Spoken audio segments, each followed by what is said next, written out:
The night was silent for so long that Merlin began to wonder if he would answer him at all. Eventually he said, "He is King Vortigern's advisor." "He knew my name." "He knows many things." "Like what?" "That's not for me to know." The knight was studying Merlin as curiously as Merlin was studying the hooded man. "But what does he want you? Why does he want you?" Merlin shook his head. "I don't know." I don't think that's true." The knight nodded towards the hooded man.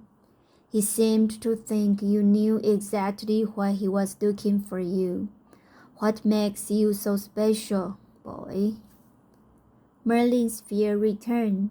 A strange yet familiar feeling was creeping upon him, a sure sign he was about to have a vision. Ignoring it, he focused on the knight and said simply, "I'm different from other boys."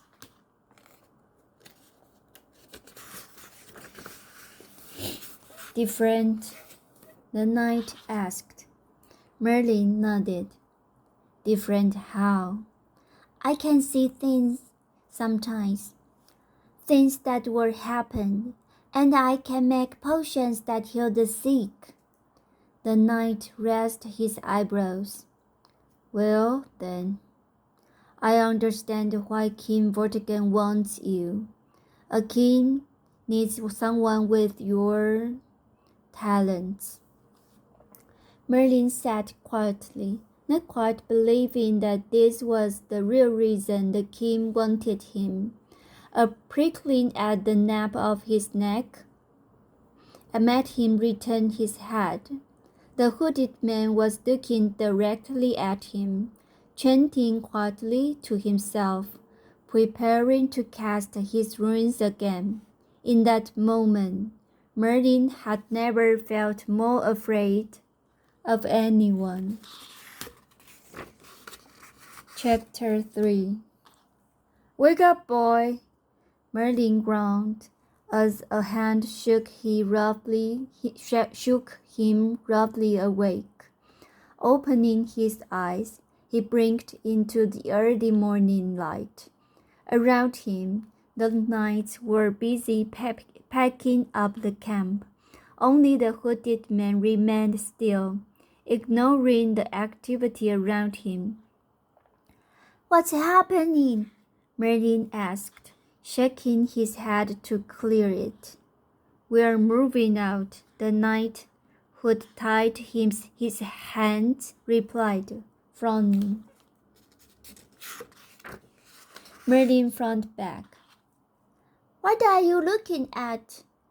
"You had nightmares last night. Do you know you talk in your sleep?" "What did I say?" "You spoke of dragons and fire." "Dragons?" Merlin had heard stories of dragons from old men in the village who had seen them in their younger days, fighting for King Vortigern's father. They hadn't been seen in years. But if Merlin had seen them in his dreams, then maybe... He glanced at the knight, wondering if he had heard the tales too.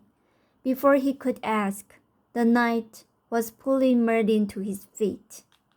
"Come, we need to be ready to leave soon." Guiding him towards some trees, he added, "You can relieve yourself over there." Merlin looked around, a plan already forming in his mind. "Are you going to untie me?" he asked. Signing, the knight pulled out his dagger, easily slicing through the rope. Free at last, Merlin took a few steps forwards before he sprinted into the trees, easily dodging low-hanging branches and leaping over tree roots. His heart pounded as he heard shouts erupt behind him, and the knights began to give chase. Without looking back, Merlin sprinted on.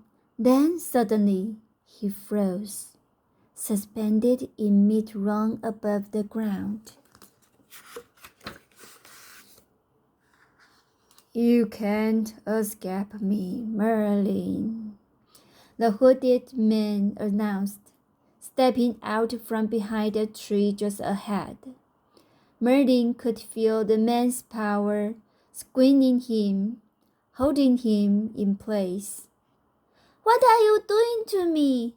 he groaned, struggling against the invisible grip.